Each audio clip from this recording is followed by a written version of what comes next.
Bismillahirrahmanirrahim. Assalamualaikum.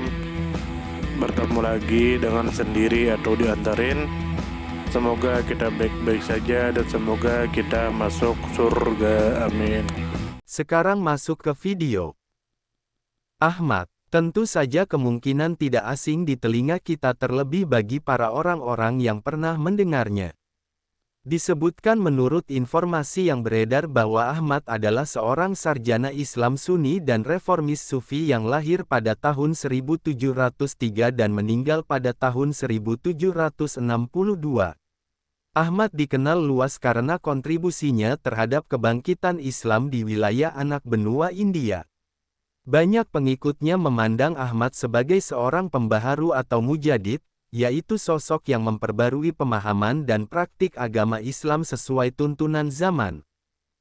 Kemudian menurut informasi yang beredar bahwa Ahmad berperan dalam menghidupkan kembali nilai-nilai Islam melalui dakwah, pendidikan, dan pembaruan ajaran tasawuf. Dalam bidang fikih, Ahmad mengikuti mazhab Imam Abu Hanifah, sementara dalam akidah atau kepercayaan tauhid, Ahmad menganut pandangan teologi Asy'ari. Ahmad juga memiliki keahlian luar biasa dalam ilmu Al-Quran dan bahasa, menghafal Al-Quran pada usia 7 tahun, menguasai huruf Arab dan Persia pada usia muda, dan menikah pada usia 14 tahun. Kemudian menurut informasi yang beredar bahwa Ahmad lahir pada tahun 1703 dan meninggal pada hari Jumat, 29 Muharram 1176 Hijriah atau bertepatan dengan tanggal 20 Agustus tahun 1762 Masehi. Ahmad wafat pada saat pelaksanaan salat Jumat di Old Delhi pada usia 59 tahun. Kemudian menurut informasi yang beredar bahwa Ahmad dilahirkan di wilayah anak benua India dan wafat di Old Delhi. Pemakamannya dilakukan di Kompleks Pemakaman Mehdian, tepat di sebelah kiri gerbang Delhi, di samping makam ayahnya, Shah Abdur Rahim.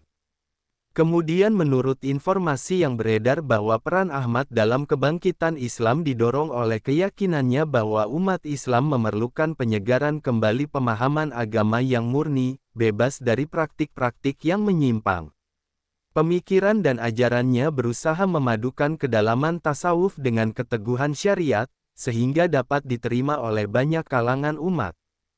Kemudian menurut informasi yang beredar bahwa Ahmad menempuh pendidikan agama secara intensif sejak usia dini, menghafal Al-Quran pada usia 7 tahun, kemudian mendalami bahasa Arab dan Persia. Keilmuannya yang luas serta pengaruh keluarganya, terutama ayahnya yang juga seorang ulama besar, membentuk karakter Ahmad sebagai seorang ulama pembaharu. Kehidupan dan ajarannya berlandaskan prinsip penguatan tauhid, penegakan hukum Islam, dan pembersihan tasawuf dari unsur-unsur yang tidak sesuai dengan syariat. Ahmad yang lahir pada tahun 1703 di anak benua India hidup pada masa di mana kekuatan politik dan keagamaan umat Islam di wilayah tersebut sedang mengalami tantangan besar. Perpecahan internal, penetrasi kolonial, serta berkembangnya praktik-praktik keagamaan yang dianggap menyimpang mendorong munculnya gerakan pembaruan. Ahmad menjadi salah satu tokoh utama dalam gerakan tersebut dengan menggabungkan kekuatan fikih mazhab Hanafi dan prinsip-prinsip akidah Asy'ari yang moderat. Sejak kecil, Ahmad telah menunjukkan kecerdasan yang luar biasa. Pada usia 7 tahun, ia telah menghafal seluruh Al-Quran, sebuah capaian yang menandakan kedisiplinan dan kecintaannya pada agama. Kemampuannya menguasai huruf Arab dan Persia memungkinkannya untuk mengakses berbagai literatur klasik Islam serta menyebarkan pemikirannya kepada masyarakat yang berbahasa berbeda. Pernikahannya pada usia 14 tahun juga mencerminkan norma sosial dan budaya yang berlaku pada masa itu.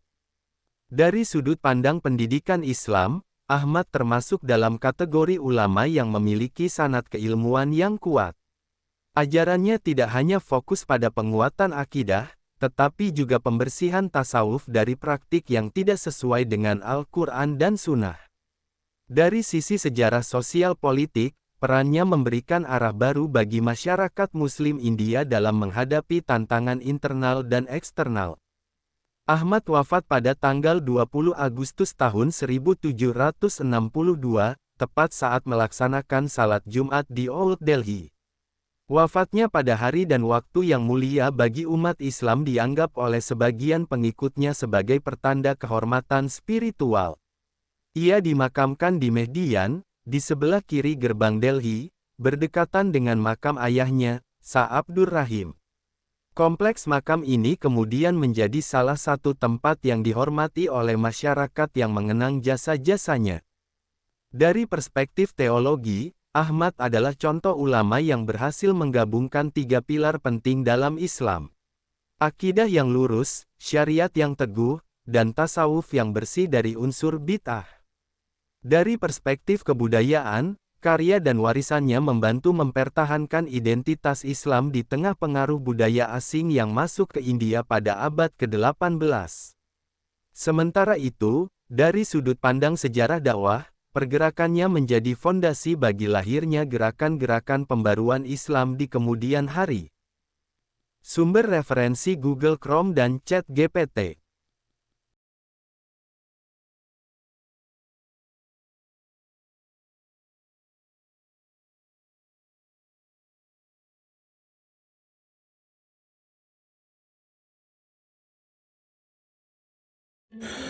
Tentu kita tahu bahwa dalam setiap perjalanan hidup selalu ada saat ketika diri kita merasa lelah, goyah, bahkan ingin menyerah.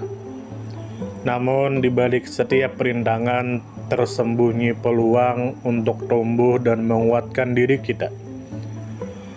Hari ini adalah kesempatan baru, saat yang tepat untuk kembali menyusun niat, memperbaiki langkah, dan meyakini bahwa setiap tetes usaha tidak akan pernah sia-sia. Bangkit bukan karena tidak pernah jatuh, tetapi karena memilih untuk tidak tinggal dalam kejatuhan. Teruslah melangkah meski perlahan, karena selangkah lebih dekat adalah lebih baik daripada diam dalam keraguan. Ya Allah, ya Tuhan kami yang Maha Pengasih lagi Maha Penyayang, jadikanlah hidup kami ini sebagai ladang amal yang penuh berkah. Berikan kekuatan untuk terus menebar kebaikan di dunia. Anugerahkan kemudahan dalam menghadapi segala ujian, dan karuniakan akhir kehidupan yang baik. Lindungi diri kami dan keluarga dan fitnah dunia yang menipu. Jadikanlah akhirat kami sebagai tempat peristirahatan terbaik, dan masukkanlah kami ke dalam surga-Mu bersama orang-orang yang Engkau cintai, serta jauhkan kami dari siksa api neraka dan kemurkaan-Mu yang tak tertahankan. Kepada setiap orang yang pernah hadir dalam perjalanan ini, terima kasih atas waktu, kebaikan, dukungan, bahkan teguran. Maafkan atas setiap kata yang menyakiti, sikap yang mengecewakan, atau hati yang mungkin belum sepenuhnya mampu menjaga.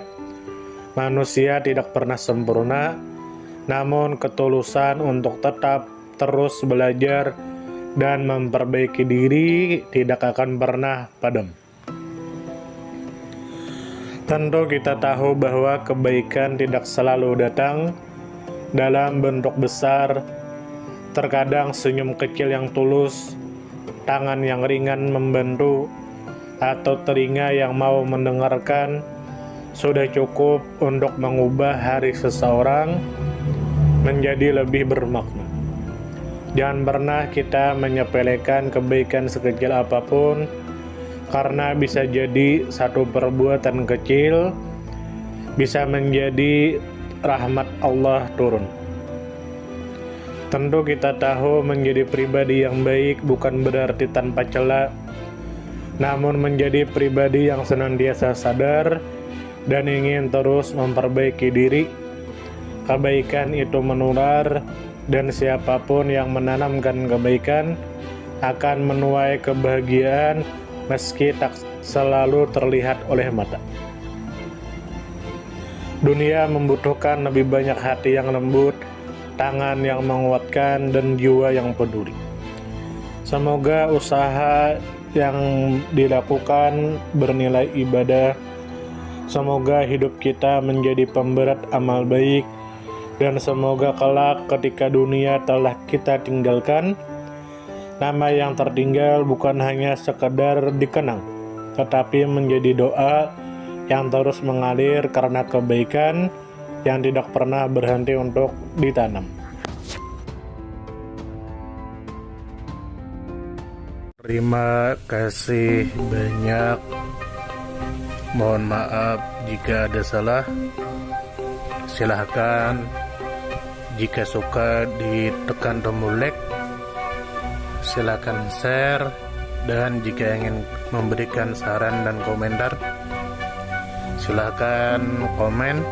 Semoga kita baik-baik saja, semoga kita masuk surga. Wassalamualaikum warahmatullahi wabarakatuh.